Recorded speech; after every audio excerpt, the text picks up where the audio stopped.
माननीय पूर्व मन्त्री, परराष्ट्र मन्त्री, नेपालका पूर्व परराष्ट्र मन्त्री प्रदीप गेवालीज्यू र प्रतिष्ठित साहित्यकार पनि अरू सम्पूर्ण लब्ध प्रतिष्ठित साहित्यिक क्षेत्रमा विशेष योगदान गरिरहनुभएका र साहित्यमा रुचि राख्ने सम्पूर्ण उपस्थित महिला तथा सज्जनवृन्द, खुसीको कुरा हो आज विश्व नेपाली साहित्य सङ्घले के भन्छ सङ्घ नै हो के हो महासङ्घ विश्व नेपाली साहित्य महासङ्घले नेपाली साहित्यलाई विश्वमा परिचित गराउने र विश्वमा विस्तार गर्ने उद्देश्यले तेस्रो विश्व नेपाली साहित्य सम्मेलन यहाँ आयोजना गरेको छ। यसका निम्ति म आयोजक संस्थालाई धेरै धेरै धन्यवाद भन्न चाहन्छु र यो अधिवेशन सफल रहेको छ, सफल रहोस् र उपलब्धिपूर्ण ढङ्गले आगामी दिनका लागि नेपाली साहित्यिक एकता, नेपाली साहित्यको विस्तार र विभिन्न विधामा नेपाली साहित्यको विकासका लागि यसले एउटा रणनीति, एउटा योजना, एउटा मार्गदर्शन गर्न सकोस् भन्ने शुभकामना व्यक्त गर्न चाहन्छु। नेपाली साहित्य एउटा लामै इतिहास बोकेको साहित्य हो। खास गरी भानुभक्त आचार्यले रामायणको नेपालीमा अनुवाद वा त्यसमा मौलिकता समेत राखेर भानुभक्तीय रामायणको रचना गरेपछि त्यसले नेपाली भाषीहरूलाई एउटा एक प्रकारको धार्मिक साहित्यिक दिशातिर डोर्यायो र नेपाली समाजलाई साहित्यिक एकतामा आबद्ध गर्दै गयो। त्यसपछि अनेक साहित्यकारहरू निस्किए। यद्यपि त्यसभन्दा अगाडि पनि कतिपय छिटपुट साहित्यका रचनाहरू नभएका होइनन्, तर त्यसपछि एक प्रकारको लहर नै लियो। मोतीराम भट्टको समयमा ठोस र सार्थक प्रयासहरू नेपाली साहित्यको विकासका लागि गर्न खोजेको देखिन्छ र भानुभक्तलाई स्थापित गर्नका लागि पनि मोतीराम भट्टले धेरै काम गर्न खोजेको देखिन्छ। अहिले यस प्रसङ्गमा धेरै गहन विचार राख्नका लागि हाम्रा साथीहरू हुनुहुन्छ। प्रदीप गेवालीजी हुनुहुन्छ, पवन चामलिङजी हुनुहुन्छ, यस संस्थाका अध्यक्ष परदेशीजी हुनुहुन्छ, लगायतका साथीहरू हुँदै हुनुहुन्छ। म कति मात्रै संक्षिप्तमा राख्न चाहन्छु भने नेपाली साहित्य एउटा लामै परम्परा भएको र आफ्नै भाषा, राष्ट्रिय भाषा र राष्ट्रिय एकताको भाव बोकेर जन्मिएको साहित्य हो र यस साहित्यले साहित्यका सबै विधाहरूलाई, कलाको क्षेत्र होस्, नाट्यको क्षेत्र होस्, अरू क्षेत्र, वाङ्मयका विविध क्षेत्रहरूलाई अँगालेको छ, समेटेको छ र विकास गरेको छ। ट्रेडिसनल कला जो नेपाल अत्यन्त गौरव गर्न सक्दछ ट्रेडिसनल कलाको लागि, खास गरी काठमाडौँ गौरव गर्न सक्दछ। यो 2000 वर्षभन्दा लामो इतिहास, कलाको इतिहास रहेको छ। नेपाली कला अरू ठाउँहरूमा पनि पुगेको छ। सँगसँग कम्पोजसँग बिहे गरेपछि भृकुटीले बुद्ध आफ्नो साथमै लिएर जानुभएको थियो, बुद्धको प्रतिमा, र त्यो तिब्बतको राजधानी लासामा स्थापित छ। त्यसै गरेर अर्निकोले अर्को कला लिएर जानुभयो। पेकिङमा अहिले पनि व्हाइट पेगोडा साक्षी छ। हाम्रो सङ्गीत क्षेत्रको इतिहास, जुन इतिहासबाट हाम्रो ट्रेडिसन हुर्किएको छ, त्यो इतिहास त्यो लामो समयदेखि त्यस ट्रेडिसनबाट आएको छ। यद्यपि हामीले आफ्नै भाषामा पछि आएर मात्रै साहित्यको विकास गर्यौँ, खास लोकल भाषामा चाहिँ, लोकल नेपालीमा। नत्र भने साहित्य पढे लेखेका मान्छेहरूको विषय थियो, संस्कृतमा थियो, जनबोलीमा थिएन। हामीलाई के भ्रम पर्न हुँदैन भने हाम्रो यहाँ चाहिँ संस्कृत बोलीचालीको भाषा थिएन। सायद भारतवर्षका, म भारतको भनिरहेको छैन, भारतवर्षका विभिन्न भागमा चाहिँ सायद संस्कृत भाषा बोलीचालीको भाषा थियो भन्ने पर्ला। सम्भवतः त्यो कुरा होइन। विद्वानहरूको भाषा थियो, साहित्य सिर्जनाको भाषा थियो, र संस्कृतमा उत्कृष्ट साहित्यहरू सिर्जना भएको छ। तर बोलीचालीको भाषा चाहिँ पाली थियो, अरू भाषाहरू थिए जो एउटै फ्यामिलीबाट जन्मिए। हिन्दी, बङ्गाली, पन्जाबी, नेपाली, मैथिली, भोजपुरी लगायतका अनेक भाषाहरू यसैबाट उत्पन्न भए अथवा यसबाट अत्यन्त प्रभावित रहे। तर संस्कृत चाहिँ कसैको पनि बोलीचालीको भाषा थिएन। संस्कृतको व्याकरण धेरै जटिल छ। यो सर्वसाधारणले र खास अध्ययन नगरिकन त्यो त्यति गर्न सकिँदैन। त्यसमा हामीले वेदमा हेऱ्यौँ भने एउटा वाक्य सबै सन्धि गरेर, सबै शब्दहरू सन्धि गरेर एउटा वाक्य एउटा शब्द जस्तो गरेर बनाइदिएको छ। त्यसका निम्ति सन्धि विच्छेद गर्न जान्नुपर्ने र मात्रै त्यसको अर्थ खण्ड खण्ड गरेर मात्रै एउटा वाक्यको अर्थ लगाउन सकिने। त्यो सर्वसाधारणको विषय होइन। तर हाम्रो साहित्यमा, हाम्रो भाषामा संस्कृतका प्रभावहरू, चाहे व्याकरणका प्रभाव हुन्, चाहे नाटकका प्रभाव हुन्, चाहे कविताका प्रभाव हुन्, चाहे महाकाव्यहरूका प्रभाव हुन्, यसका परेका छन्। महाभारतका होस् कि रामायण त वाल्मीकिबाट अनुदित नै भयो। यसरी धेरै यसमा प्रभावहरू परेका छन्। र यो भाषा लचिलो पनि छ। यसले थुप्रै शब्दहरू, यसले तद सम तद भव शब्दहरू मिलाएर भाषालाई समृद्ध बनाउन लचिलो छ यो। त्यसर्थ यस भाषालाई अझ विकास गरेर अगाडि लान हामी सक्छौँ। अहिले अलिकति साहित्यिक क्षेत्र पहिले जस्तो अलिक गम्भीर अध्ययन नगरिकन कविता लेख्नु पर्यो भने छन्दको झन्झट, छन्द त गाह्रो कुरा हुन्छ नि। छन्द जान्नु पर्यो, छन्द मिलाउनु पर्यो। छन्दमा ह्रस्व दीर्घका नियमहरू पनि छन्दको कारणले तलमाथि पर्छन्। छन्द मिलाउनु पर्यो। अब अहिले त्यो झन्झट चाहिँ हामी गर्दैनौँ। छन्दका कविता लेखिरहने झन्झट गर्न भन्दा हिँड्दैछ, बग्दैछ, त्यसरी हामी बोल्दै जान्छौँ, कविता बनाउँदै लान्छौँ। त्यो खालको प्रवृत्ति हामीमा बढाएको छ। खण्डकाव्य, काव्यबाट खण्डकाव्य, खण्डकाव्यबाट लघुकाव्य, लघुकाव्यबाट कविता, कविताबाट के अरे मुक्तक, मुक्तकबाट पनि अर्को सानो बनायौँ के, त्यसबाट पनि अर्को बनायौँ छोप, त्यसबाट पनि अर्को बनायौँ दुईटा शब्दको कविता। अनि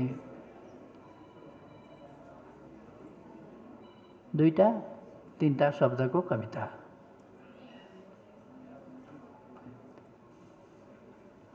त्यसमा हामी अलिक दुःख गर्नु परेन नि। पशुपतितिर हेरेपछि गजुर बिछट्टै राम्रो सिद्धियो एउटा कविता। खोलातिर हेर तर पानी ज्यादै धमिलो अर्को कविता भयो। अर्को कविता पुजारी हेरेको हेरे, बस एउटा कविता हो। यो शैलीमा छोटो शैलीमा हामी जान थाल्यौँ। यो समय नभएर आजकल समय नभएर मात्रै होइन, समय नभएर भए यति मोटा मोटा किताब मान्छेले के लेख्थे? मोटा किताब पनि त लेखाएको छ नि जाँगर चल्नेले, समय नभएको होइन। म फेरि यो छोटा चाहिँ हुनु हुँदैन भन्दैन, एकै शब्दको पनि कविता हुन्छ भने राम्रै छ। तर त्यो हामी त्यही ट्रेनमा मात्रै जाने होइन, सबै विधा सबै खालका कविता र मुख्य रूपमा जसले भाव दिन सकोस्, केही सन्देश दिन सकोस्, मनोरञ्जन दिन सकोस्। मुख्य रूपमा साहित्य, शिक्षा, सूचना, मनोरञ्जन यिनै कुराहरू भरिया हुन्छन् विभिन्न रसमा। चाहे श्रृङ्गार होस्, चाहे विभत्स होस्, चाहे अरू रसहरू, तिनले आफ्नो एउटा भाव व्यक्त गरे हुन्छन्। या त शिक्षाको सन्देश दिएका हुन्छन् या मनोरञ्जनको दिइराखेका हुन्छन्। एउटा चाहिँ हामीले साहित्यलाई दर्पण मात्रै होइन, साहित्य मार्गदर्शक हो भनेर ठान्नुपर्छ। भारतको स्वाधीनता सङ्ग्राममा कवि र कविताहरूको ठुलो योगदान थियो। चीनको स्वाधीनता सङ्ग्राममा चिनिया कविहरू, साहित्यकारहरू, निबन्धकारहरूको असाधारण योगदान थियो। र नेपालको परिवर्तनमा पोलिटिकल पार्टीहरूभन्दा अगाडि साहित्यकारहरूको एउटा कविताले तहल्का ल्याइदिन्थ्यो। त यसरी जगाउने काम हुन्थ्यो। नारावादी साहित्य हुनुपर्छ भनेको होइन, तर साहित्यले नारावादको मात्रै होइन, साहित्यले अग्रगमनको सन्देश पनि दिन्छ, मनोरञ्जन पनि दिन सक्छ। अग्रगमनको सन्देश दिन सकिँदैन भने सम्भवतः आफू स्वच्छन्दवादी साहित्यको पक्षमा छु भन्न सकिन्छ, अथवा अर्को कुनै वाद भन्न सकिन्छ। तर खास सन्देश कलात्मक ढङ्गले सम्प्रेषण गर्नु त्यो चाहिँ सजिलो कुरा होइन। महाभारतको महाकाव्य हामीले महाभारतलाई हेऱ्यौँ भने त्यसमा राजनीति पनि छ, अर्थनीति पनि छ, समाजनीति पनि छ, विभिन्न कुराहरू हामी त्यसबाट पाउन सक्छौँ। अर्थात् एउटा मात्रै कुरो हुँदैन, त्यहाँ त शिक्षा छ, यति धेरै शिक्षा छ, सामाजिक शिक्षा छ, मर्यादाहरू सिकाइएको छ, अनेक कुरा भएको छ। यसरी साहित्यले निरर्थक समयको बर्बादी मात्रै गर्नुपर्छ भन्ने होइन। मैले साहित्य लेखिदिन्छु, अर्काको समय पनि नपढ्दा के छ थाहा हुँदैन, पढिसकेपछि मान्छेलाई लाग्छ मैले के पाएँ। समयको बर्बाद, त्यो समयको बर्बाद कि त खुसी हुन मन लागोस्, हाँस्न मन लागोस्, रमाउन मन लागोस्, रमाइलो होस्, कमसेकम त्यति त होस्। मुख्य कुरा त मैले केही सन्देश, केही चेतना प्राप्त गरौँ, हाम्रो अर्को जेनेरेसनले सन्देश पाओस्। हामीले लेखेका कृतिले आगामी जेनेरेसनलाई, फ्युचर जेनेरेसनलाई, जो हाम्रो भविष्य हो, यस धरतीको भविष्य हो, उसलाई सही सन्देश हामी दिन सकौँ, गलतभन्दा सही सन्देश दिन सकौँ। त्यस प्रकारको साहित्य रचना गऱ्यौँ भने हामीले हाम्रो साहित्यलाई जीवित राख्न सक्छौँ। साहित्य जीवित राख्नका लागि कलात्मकता जरुरी छ। त्यसमा कति सशक्त व्यञ्जना हामीले प्रस्तुत गर्यौँ, कति कलात्मकता हामीले प्रस्तुत गर्यौँ, कति मिठासयुक्त र कति छुने खालको। सधैँ एउटा किताब त पढिँदैन। अभिज्ञान शकुन्तलम मलाई अहिलेसम्म पनि सिँगै कथा झन्डै झन्डै एकपल्ट पढेकै याद छ। कति छुने खालको रहेछ। अरू यस्ता थुप्रै कुराहरू छन्। महाकवि लक्ष्मीप्रसाद देवकोटाका कविताहरू एकपल्ट पढ्दा लगभग याद हुन्छ। लेखनाथ पौडेलका कवि शिरोमणिका कविताहरू एकपल्ट पढेपछि सन्देशमूलक पनि छ, मिठासयुक्त पनि छ, सबै कुरा छ। यसो भएर हामीले एकछिनका लागि होइन, टिकाउ साहित्य, प्रभावकारी साहित्य, मन छुने साहित्य र मस्तिष्कलाई केही थट प्रोभोकिङ खालको विचार विश्लेषण गर्न उत्साहित गर्ने खालको साहित्य दिन सक्यौँ भने हाम्रो साहित्य विस्तृत पनि हुन्छ, फैलिन्छ पनि, अमर पनि रहन्छ। तसर्थ म साथीहरूलाई आग्रह गर्न चाहन्छु, हामीले विचार पुर्याएर साहित्यलाई दीर्घजीवी हुने गरी रचना गरौँ। हरेक विधा, जुनसुकै विधामा पनि दीर्घजीवी हुने गरी साहित्यको रचना गरौँ।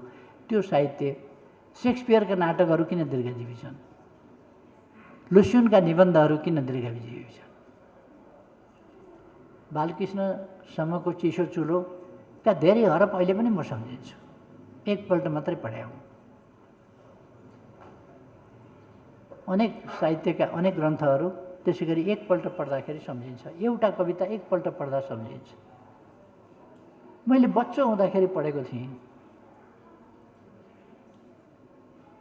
उदाहरणका लागि एउटा कविता, गौँथलीको गुण भन्ने। गौँथलीको गुण मान्छेले इरिटेट भएर भत्काउँछ। अनि गौँथलीले भन्छ, तिमी पनि भन्छौ यही घर मेरो, म पनि कहन्छु यही घर मेरो, वास्तवमा तिम्रो हो वा मेरो, खुब लगाऊ मनमा फेरो। बच्चामा पढेको अहिले पनि यादै छ, पढेको एकपल्ट होला।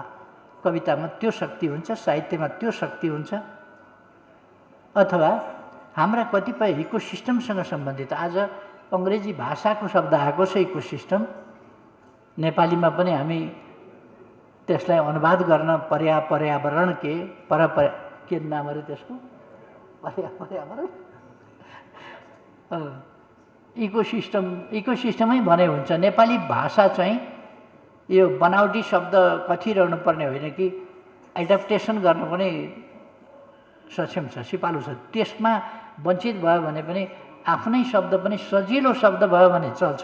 सजिलो शब्द भयो भने कोही भारतमा चाहिँ एकपल्ट रेलको हिन्दी बनाउँदाखेरि के बाष्प सकट कुनै के जाति भन्ने नाम बनाएको थियो भनेर मैले सुनेको थिएँ। लौह पथगामिनी बाष्प सकट के भनेर एउटा लामो नाम, त्यो चल्दै चलेन। रेलको सट्टा बनाएको हिन्दी शब्द त्यो चल्दै चलेन। त्यसो भएर हामीले लोकप्रिय खालका जनजीवनमा चल्ने खालका सजिला शब्दहरू या त छान्नु पर्यो या एडप्ट गर्नु पर्यो। खै यतापट्टि म अहिले जान्न चाहन्न भाषाका कुराहरूतिर पनि। नेपाली भाषा, नेपाली साहित्य समृद्ध छ, त्यसलाई अझ समृद्ध हामी बनाऊँ। यहाँ ग्लोबल्ली मित्रहरू विभिन्न देशबाट आउनुभएको छ, सहभागी हुनुभएको छ। सबैले प्रयासलाई अगाडि बढाउँ। संसारका जुनसुकै कुनामा भएका पनि नेपालीहरू अगाडि बढौँ। नेपालमा भन्दा सिक्किम, दार्जिलिङ कम छैन र आसाम कम छैन नेपाली साहित्यको सन्दर्भमा। त्यसको अर्थ नेपाली जहाँ पुग्दाखेरि पनि त्यो बनाएका छन्। यसमा जातिको प्रश्न छैन, यसमा धर्मको प्रश्न छैन। बुद्धिस्ट होस्, अरू होस्, जुनसुकै होस्, तर नेपाली भाषाको आफ्नो अर्थ छ। नेपालमा कहिले कहिले भानुभक्तका शालिग भत्काउने दुर्बुद्धि पनि पलाएको देखियो कतिपय सेक्टरमा, तर विदेशमा भानुभक्तको शालिगको पूजा गरेको पनि पाइयो। त्यसर्थ यो देशको सिमानाको कुरा होइन रहेछ, त्योभन्दा बढी भाषा र भावनाको कुरा रहेछ, राष्ट्रको कुरा रहेछ, राष्ट्रियताको कुरा रहेछ। यस कुराले हाम्रो देशको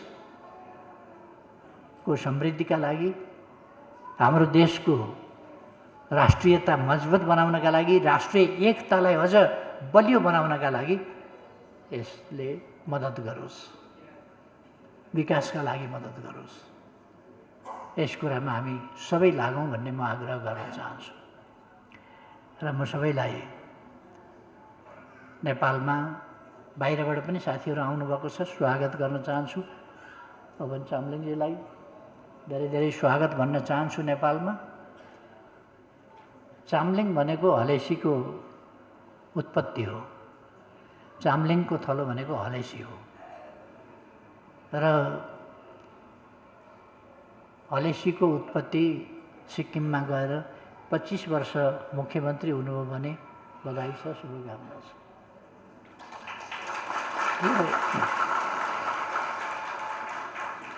हामी जहाँ पुग्छौँ त्यहाँ बत्ती बाल्न सकौँ, जहाँ पुग्छौँ त्यहाँ आफ्ना पदचिह्नहरू छोड्न सकौँ, जहाँ पुग्छौँ त्यस ठाउँमा हामीले नयाँ उचाइको चिन्ह, नयाँ रेकर्ड बनाउन सकौँ।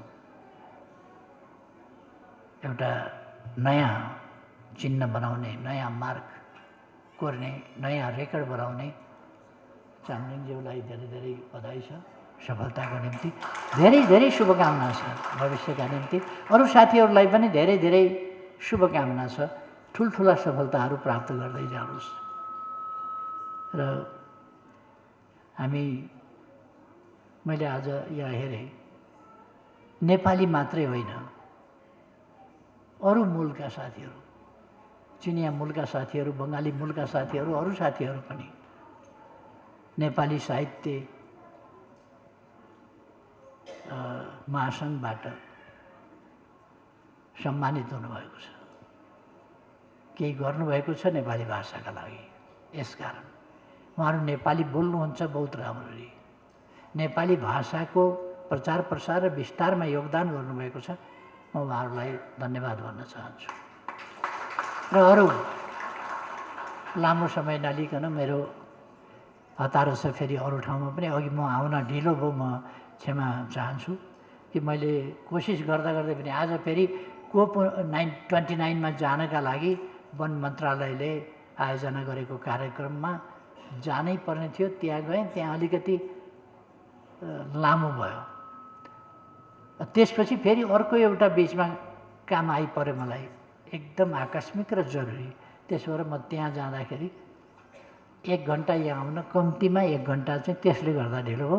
त्योभन्दा अगाडि पनि थोरै ढिलो हुन खोजेको थियो। प्रोग्रामहरूको बहुलताले र विविधताले यस्तो कुराहरू भएकोमा यहाँहरूले अन्डरस्ट्यान्ड गर्नुहुन्छ, बुझिदिनुहुन्छ भन्ने मैले ठानेको छु र त्यसका लागि म धन्यवाद भन्न चाहन्छु। विश्व नेपाली साहित्य महासङ्घबाट आयोजित यस कार्यक्रममा आज मलाई आमन्त्रित गर्नुभयो र मलाई यो अवसर दिनुभएकोमा म आयोजक संस्थाप्रति आभार व्यक्त गर्न चाहन्छु, धन्यवाद भन्न चाहन्छु।